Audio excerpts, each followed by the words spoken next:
첫 번째 이야기. 아버지가 매년 사라진 이유.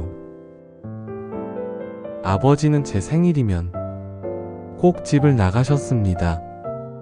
어릴 땐 그게 참 이상했습니다. 친구들은 아버지가 케이크를 사왔다느니 맛있는 걸 먹으러 갔다느니 자랑을 하는데 저희 집은 늘 조용했습니다. 식탁 위엔 늘 먹던 반찬들만 놓여있고 아버지는 식사만 마치면 가방을 챙겨 그냥 나가버리곤 했습니다. 아버지는 왜 그러시는 걸까? 어린 저는 이해할 수 없었죠. 그러다 점점 나이가 들고 사춘기가 되면서 그 행동이 서운함으로 바뀌었습니다. 아빠는 나한테 관심도 없나 보다. 아무리 무뚝뚝해도 생일인데 그날 하루만큼은 기대하지 않으려고 애썼습니다. 20살이 되던 해의 생일. 그날도 아버지는 보이지 않았습니다. 저녁쯤 우연히 엄마 핸드폰을 확인할 일이 있었는데 아버지 이름으로 된 문자가 하나 보였습니다. 여기 왔어. 오늘은 작년보다 더 깨끗하네. 그 문장을 보는 순간 가슴이 철렁 내려앉았습니다. 여기가 어디지? 무슨 얘기지? 엄마에게 조심스럽게 물었고 엄마는 깊은 한숨을 내쉬고는 저를 데리고 어느 작은 언덕 끝으로 갔습니다. 거기엔 낡은 작은 비석 하나가 있었습니다. 비석에는 제가 들어본 적도 없는 이름이 적혀 있었죠. 그리고 그 아래 작게 적힌 날짜. 제 생일과 같은 날이었습니다. 내 형이다. 엄마의 목소리는 바람처럼 가늘고 떨렸습니다. 태어나자마자 곧 세상을 떠난 제 형. 아버지는 그날을 잊지 못해 매년 같은 날 혼자 조용히 그곳을 찾아갔던 겁니다. 제가 태어난 날도 저를 축하하기보다는 형을 먼저 떠올렸던 걸까요? 그 사실을 듣는 순간 마음속 깊은 곳에서 문득 이해되지 않던 오해들과 풀이되지 않던 감정들이 조용히 풀려나기 시작했습니다. 집으로 돌아오는 길 아버지는 처음으로 고백하듯 말했습니다. 네가 태어났을 때 정말 고마웠단다. 살아서 와줘서. 그 말이 참 낯설었는데 또 그렇게 따뜻했습니다. 그날 이후로 제 생일은 조금 슬프고 많이 따뜻한 날이 되었습니다. 아버지는 표현하지 않으셨지만 언제나 가장 깊은 마음으로 우리를 사랑했던 사람이었습니다. 가족은 말하지 않아도 알 것 같지만 정말로 말하지 않으면 평생 모르는 마음도 있습니다. 그 다음 이야기는 엄마가 남긴 아주 작은 흔적에서 시작됩니다. 두 번째 이야기. 엄마의 마지막 영수증. 엄마가 떠난 지 어느덧 1년이 지났습니다. 유품을 정리한 것도 벌써 오래된 일 같지만 이상하게 아직도 서랍을 열기가 쉽지 않더군요. 그러다 얼마 전 평소처럼 사소한 것들만 담겨 있을 거라 생각하며 서랍 하나를 조심스레 열었는데 안에서 조금 색바랜 영수증이 한 장 살짝 구겨진 채로 끼어 있었습니다. 아무 의미 없을 것 같아 그냥 버리려다가 영수증 매니에 적힌 익숙한 글씨 하나가 눈에 들어왔습니다. 아들 좋아하는 것. 순간 손끝이 멈췄습니다. 영수증에는 눅눅한 건어물, 달걀, 백김치, 그리고 초코우유. 초코우유라니요. 제가 초등학생 때 꼬박꼬박 마시던 그거. 언젠가 어른이 되고 회사 다니느라 바쁘고 입맛도 바뀌고 사는 것도 바뀌었는데 엄마는 아직도 그걸 사고 있었던 겁니다. 그 영수증의 날짜는 엄마가 병원에 처음 입원하기 단 이틀 전이었습니다. 아마 그날도 저녁에 갑자기 찾아올까봐 좋아했던 것들만 조금씩 챙겨두신 거겠죠. 그걸 보는데 왜 그렇게 마음이 아프던지요. 문득 예전에 있었던 일이 떠올랐습니다. 퇴근이 늦어 집에 도착했을 때 엄마가 현관문을 열며 했던 말, 오늘은 네가 좋아하는 것만 샀다. 그땐 귀찮아서 그저 대충 대답했죠. 엄마, 그런 거 이제 안 먹어. 치워. 엄마가 괜히 웃으며 그래도 혹시 모르잖아 라고 했던 말이 그제야 제대로 들리더군요. 그 영수증을 보며 그날 엄마가 냉장고를 열었다 닫았다 하며 작게 웃던 모습이 떠올랐습니다.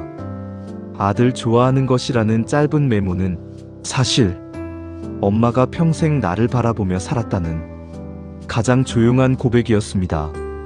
그날 밤 영수증을 다시 접어 엄마 사진 옆에 두며 혼자 중얼거렸습니다. 엄마, 이젠 제가 엄마 좋아하던 것들 기억하고 챙길게요. 부모님이 사랑은 크고 화려한 말이 아니라 이렇게 작은 영수증 한 장으로도 평생을 품고 있을 만큼 깊은 마음이었습니다. 오늘도 그걸 천천히 배우며 살고 있습니다. 엄마가 가르쳐 준 것처럼. 누군가에게는 작은 종이 한 장, 익숙한 방 한 칸이지만 그 안에는 평생 꺼내지 못했던 누군가의 마음이 조용히 숨어 있기도 합니다. 이번 이야기는 아들 방에 남겨진 짧은 쪽지 한 장에서 시작됩니다. 쪽지. 세 번째 이야기. 아들 방에 남아있던 쪽지. 아들이 집을 나간 지 벌써 반년이 되어 갑니다. 20살이 되자마자 혼자 살아보고 싶다고 말하던 아이. 집에서는 말도 없고 방에만 틀어박혀 지내던 모습에 괜히 서운함도 많았죠. 솔직히 말하면 저는 아직도 아들이 왜 그렇게 갑자기 짐을 싸서 나갔는지 온전히 이해가 되지 않습니다. 최근에 아들의 오래 비어있던 방을 정리해 보려고 들어갔습니다. 나간 지 오래됐는데도 방에는 아직 아들의 냄새와 버릇 같은 정리 습관이 남아있더군요. 책상 서랍을 여는데 구겨진 종이 조각이 하나 어설프게 접힌 채로 들어있었습니다. 버리려다 뭔가 글씨가 보여 펼쳐보았는데 딱 7글자만 적혀 있었습니다. 엄마 미안, 나도 어렵다. 순간 눈을 제대로 뜰 수 없을 만큼 먹먹해지는 기분이 들었습니다. 그동안 저는 아들이 차갑고 무뚝뚝해서 말을 안 한다고만 생각했습니다. 하지만 저도 몰랐던 아들의 마음은 어쩌면 말로 하지 못해 저런 작은 쪽지로라도 남기고 가야 했던 걸까요? 생각해보면 아들 방에서 들려오던 한숨소리, 새벽에 뒤척이는 소리, 책상 앞에서 고개를 묶고 앉아있던 모습들이 전부 설명이 되는 순간이었습니다. 엄마는 왜 내 마음을 모르냐고 답답해했을지도 모르죠. 그 쪽지 한 장이 아들이 그동안 얼마나 힘들었는지 말로 못할 고민이 얼마나 많았는지를 조용히 알려주고 있었습니다. 그날 밤 저는 아들에게 조심스레 메시지를 보냈습니다. 미안하다. 내가 힘든 줄도 모르고 그저 네 탓만 했구나. 아들은 오랜 시간이 지나서야 짧게 답장을 보내왔습니다. 엄마, 나도 잘하고 싶었어. 그 문장만으로도 가슴이 울컥해지더군요. 부모도 아이도 누구도 완벽하지 않습니다. 그저 조금씩 이해해가는 게 가족이더군요. 아들이 남기고 간 구겨진 쪽지 한 장이 이렇게나 많은 마음을 담고 있었다는 걸 이제야 알게 되었습니다. 그날 이후로 저는 조금 더 천천히, 조금 더 귀 기울이며 아들을 기다리고 있습니다. 가족은 항상 가까이에 있지만 그 마음은 때때로 아주 멀리 돌아서야 보일 때가 있습니다. 이번에는 형이 남긴 시간 속으로 가봅니다. 네 번째 이야기. 형의 낡은 시계가 멈춘 날. 형은 평생 제게 시계를 주겠다는 말을 자주 하곤 했습니다. 이 시계 너 커서 꼭 차라. 남자는 약속을 지키는 사람이 돼야 한다. 형이 쓰던 낡은 가죽 시계는 줄도 닳고 유리도 조금 깨져 있었지만 저에겐 형을 떠올리는 유일한 물건이었습니다. 어릴 때 저는 형이 왜 그렇게 그 시계를 아끼는지 몰랐습니다. 물에 젖어도 빛나지 않는 그 시계에 대체 어떤 의미가 있길래 늘 닦고 고치고 손질했을까? 시간이 지나 저는 어느새 형보다 나이가 많아졌습니다. 그리고 얼마 전 장롱 깊숙이 넣어둔 그 시계를 다시 보게 되었죠. 오래되어 굳어버린 시계줄을 살짝 펴자 안쪽에서 작게 접힌 종이 조각이 떨어졌습니다. 종이에는 형이 글씨로 이렇게 쓰여 있었습니다. 너는 나처럼 살지 말아라. 순간 몸이 굳었습니다. 형이 떠난 지 오래였지만 그 짧은 문장에 형의 삶이 전부 담긴 것 같았습니다. 형은 늘 저보다 어른스러웠고 책임감 강하고 말도 조심스럽게 하던 사람이었죠. 하지만 살아가는 동안 형도 말 못할 무게를 안고 있었던 걸까요? 저는 형의 마지막 일기를 기억했습니다. 나는 멈춰도 동생은 멈추지 않기를. 그걸 보고도 별 생각 없이 덮었던 그 어린 날의 무지가 이제 와서 가슴을 세게 치더군요. 시계를 다시 들어 귀에 가까이 대보니 초침이 아무 소리도 내지 않고 있었습니다. 멈춰버린 초침처럼 형의 마지막 마음도 그 안에서 멈춰 있었던 겁니다. 그날 밤 오래된 시계를 조심히 책상 위에 올려두며 저 혼자 다짐했습니다. 형, 나는 멈추지 않을게. 그리고 괜찮은 어른이 되어볼게. 그 말이 형에게 닿았을지는 모르지만 그날 이후로 그 낡은 시계는 저에게 세상을 조금 더 단단하게 살아가라는 형의 마지막 응원이 되었습니다. 사람은 떠나도 마음은 남습니다. 그 따뜻함은 우리가 살아가는 작은 순간 속에서 문득 모습을 드러내곤 하죠. 다음 이야기는 아내가 흘린 작은 눈물에서 시작됩니다. 5번째 이야기. 아내가 미역국 사진을 보며 한 말. 제 생일날 아내는 출장을 가 있었습니다. 나이 50이 넘으면 생일이라는 게 그저 하루 같지만 막상 혼자 있는 집에서 혼자 끓여 먹는 미역국은 괜히 쓸쓸하더군요. 저는 대충 만든 미역국을 사진으로 찍어 아내에게 보냈습니다. 그저 나 이 정도로 잘 지낸다는 소식 같은 마음이었죠. 얼마 뒤 출장에서 돌아온 아내가 사진을 보자마자 아무 말 없이 눈시울이 붉어졌습니다. 여보, 이게 뭐라고 울어? 저는 어리둥절했죠. 아내는 핸드폰 화면을 보여주며 조용히 말했습니다. 당신이 결혼하고 처음으로 혼자 미역국 끓여 먹은 거잖아. 순간 그 말에 가슴이 탁 하고 울렸습니다. 생각해보니 결혼하고 지금까지 생일 날 미역국은 늘 아내가 끓여줬습니다. 당연한 줄만 알았던 일상이 그 하루 비어있는 밥상 위에서 어쩐지 크게 느껴졌습니다. 아내가 제 손을 잡으며 말했습니다. 여보, 당신한테 미역국 끓여주는 건 내가 당신한테 해줄 수 있는 가장 작은 사랑이었어. 그 말이 이상하게 일평생 받아온 사랑을 한 번에 떠올리게 만들더군요. 그날 밤 아내는 조용히 저를 위해 다시 미역국을 끓여 주었습니다. 그 따뜻한 냄새에 문득 사랑이란 게 이런 거구나 싶더군요. 말이 어려우면 작은 습관으로 하루하루 쌓아가는 것. 아내가 오랫동안 저를 바라보며 묵묵히 해왔던 사랑이 그릇 하나에 고스란히 담겨 있었습니다. 우리를 위해 평생 괜찮다며 웃던 사람들. 그 손에 남아있던 작은 상처가 세월이 지나서야 크게 보일 때가 있습니다. 이 지나서야 크게 여섯 번째 이야기. 어머니 손에 남아있던 작은 상처. 어머니는 연세가 들어도 집안일만큼은 절대 손에서 놓지 않으셨습니다. 엄마 그만 좀 하세요. 이제 쉬셔야죠. 제가 그렇게 말해도 어머니는 늘 웃으며 대답하셨죠. 나는 움직여야 덜 아파. 그 말이 그때는 그냥 핑계처럼 들렸습니다.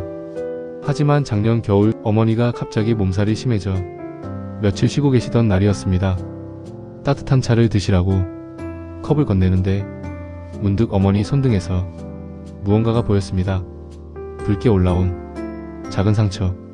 긁힌 듯 베인 듯 자잘한 흠집이 여러 개. 엄마 손에 이게 뭐예요? 어머니는 손을 뒤로 감추며 아무렇지 않게 말했습니다. 아휴 그냥 조금 긁힌 거야. 하지만 그 작은 상처가 며칠을 지나도 쉽게 아물지 않았습니다. 그제야 저는 어머니의 방으로 가서 갑자기 궁금해진 마음으로 손수건 봉투 상자들을 조심스레 하나씩 열어보았습니다. 그 안에는 어머니가 혼자 했던 일상의 흔적들이 빼곡히 남아 있었습니다. 낡은 고무장갑, 닳아버린 수세미, 한쪽이 찢어진 앞치마, 그리고 작게 접힌 영수증들. 거기엔 대부분 세제, 수세미, 고무장갑 같은 작은 생활용품만 적혀 있었습니다. 어머니가 아프고 피곤하고 힘들어도 왜 그렇게 집안을 붙들고 있었는지 그제야 조금 알 것 같더군요. 어머니에게 집안일은 의무가 아니라 가족을 지키는 일이었습니다. 엄마 쉬세요.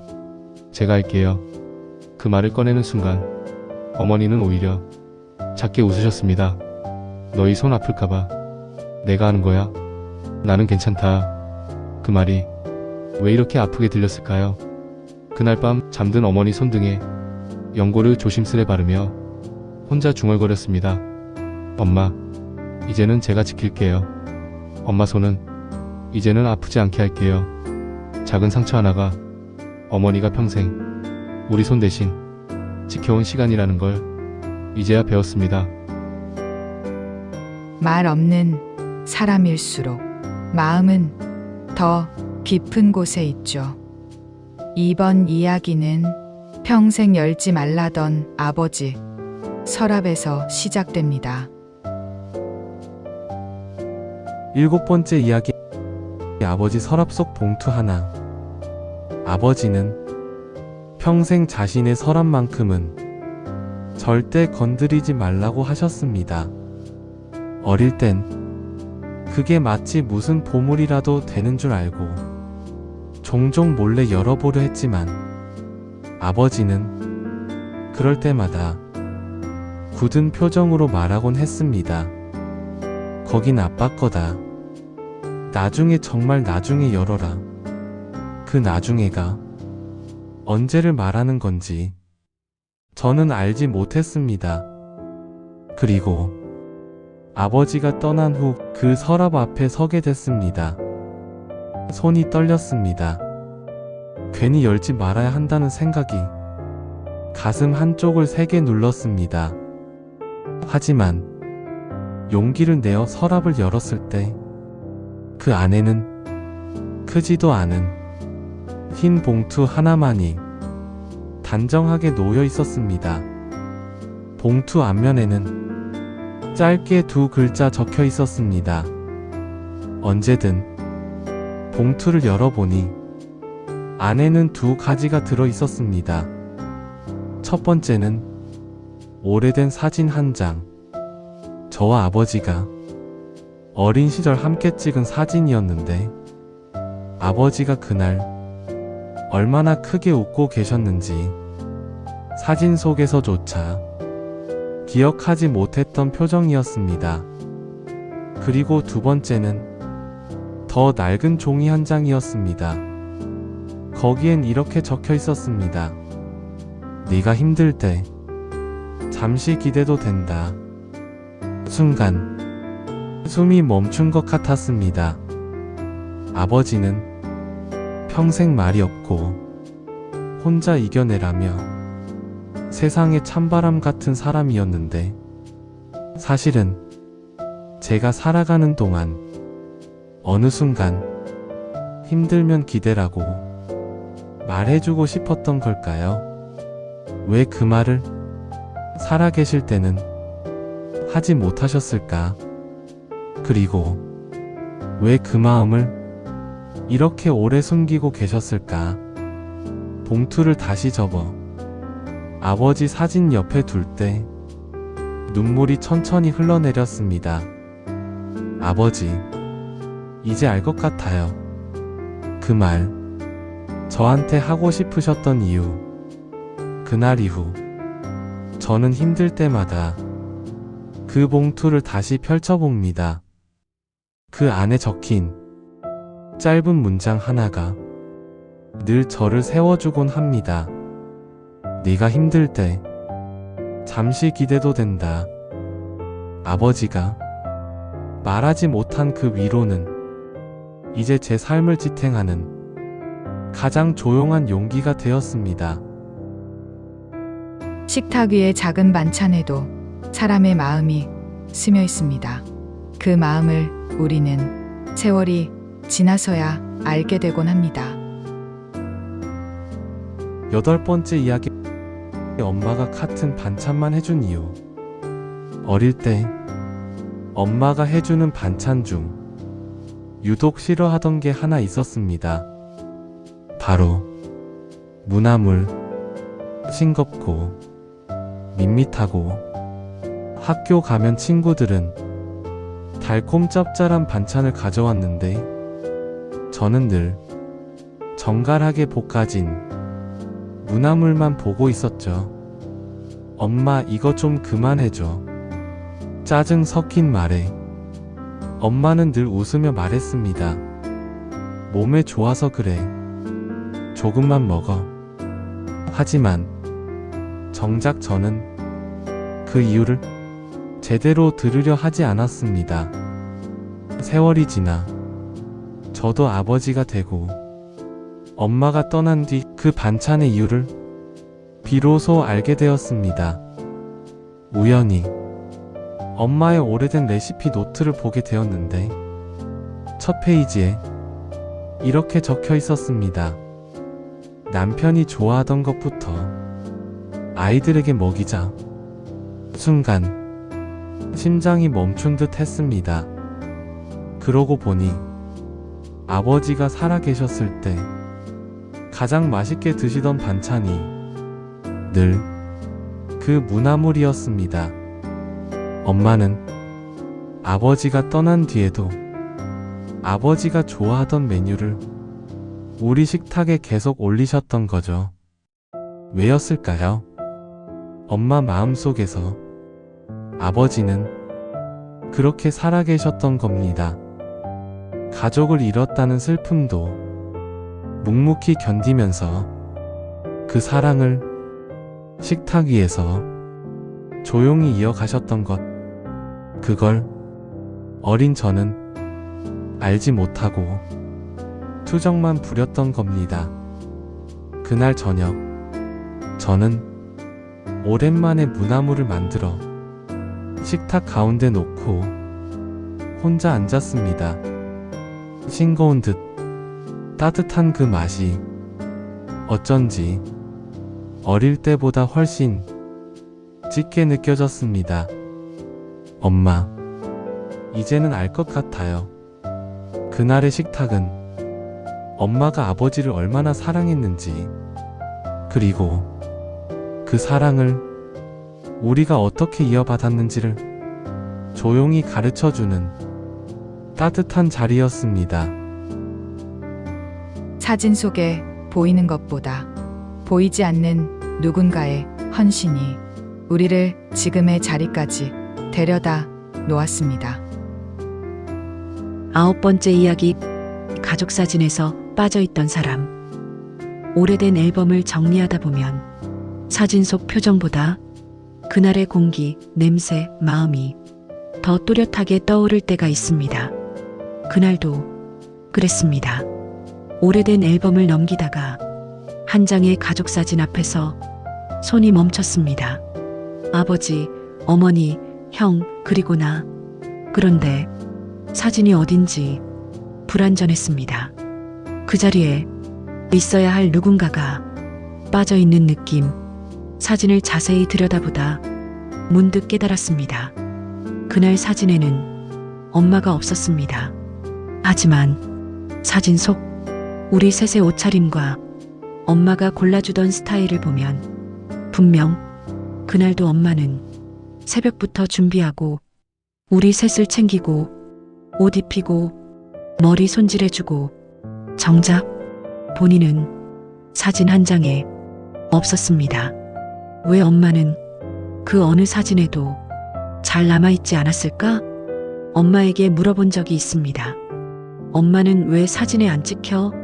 엄마는 그때도 늘 하던 말처럼 스스럼 없이 말했습니다. 나는 뒤에 있는 게 좋아. 너희 잘 나오는 게 중요하지. 그 말이 그땐 참 별 의미 없이 들렸습니다. 하지만 이제는 압니다. 엄마는 평생 사진 뒤에서 가족을 빛나게 만들던 사람이었다는 걸요. 밥상 뒤, 뒷정리 뒤, 문 밖에서 기다리는 그림자 뒤. 엄마는 평생 그렇게 뒤에서 가족을 지탱해온 사람이었습니다. 그 사실이 가슴을 세게 치더군요.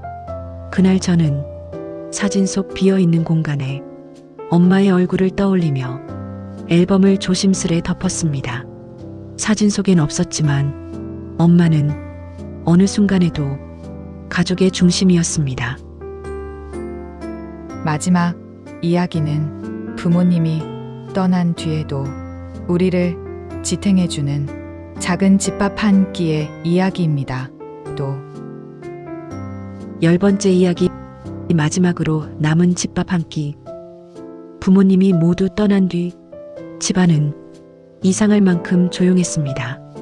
몇 년 동안 바쁘다는 이유로 그 소중한 밥 한 끼 남짓도 함께 먹을 시간을 자주 놓쳤습니다. 그래서인지 부모님 없는 집에서 혼자 밥을 차려 먹는다는 건 생각보다 훨씬 큰 공허함이었습니다. 어느 날 부엌 한쪽에서 오래된 통 하나를 발견했습니다. 엄마가 쓰던 반찬통. 열어보니 그 안에는 엄마가 남기고 간 마지막 반찬이 작게 담겨 있었습니다. 무슨 반찬이었는지 이제는 정확히 기억나지 않습니다. 그저 한술 뜨는 순간 엄마가 부엌에서 뒤돌아 웃어주던 모습이 순간적으로 떠올랐습니다. 그리고 아버지가 어설픈 젓가락질로 조심히 반찬을 집던 모습도요. 그날 저는 그 반찬을 천천히 음미하며 먹었습니다. 그냥 평범한 집 밥맛이었는데도 그 안에는 수십 년의 시간이 고스란히 담겨 있었던 것 같습니다. 문득 이런 생각이 들었습니다. 사람은 떠나도 그 마음은 이렇듯 식탁 위에 기억으로 남는구나. 마지막 집밥 한 끼가 저에게 가르쳐 준 건 단순한 그리움이 아니라 그때 못 따준 사랑을 지금이라도 잘 살아내라는 조용한 응원 같았습니다. 그날 이후 혼자 먹는 밥이지만 저는 한 숟갈 한 숟갈 천천히 먹습니다. 그 속에 부모님이 남긴 따뜻한 시간들이 늘 함께 있으니까요. 가족은 늘 가까이 있었기에 때로는 소중함을 잊고 살아갑니다. 하지만 시간이 지나면 말 한마디, 손에 남은 상처, 따뜻한 밥 한 숟갈조차 모두 사랑이었다는 걸 우리는 천천히 알게 됩니다. 오늘 이야기가 당신 마음 속 누군가를 따뜻하게 떠올릴 수 있는 시간이었길 바랍니다. 그리고 당신도 누군가에게 그런 마음으로 남아있기를 조용히 응원합니다.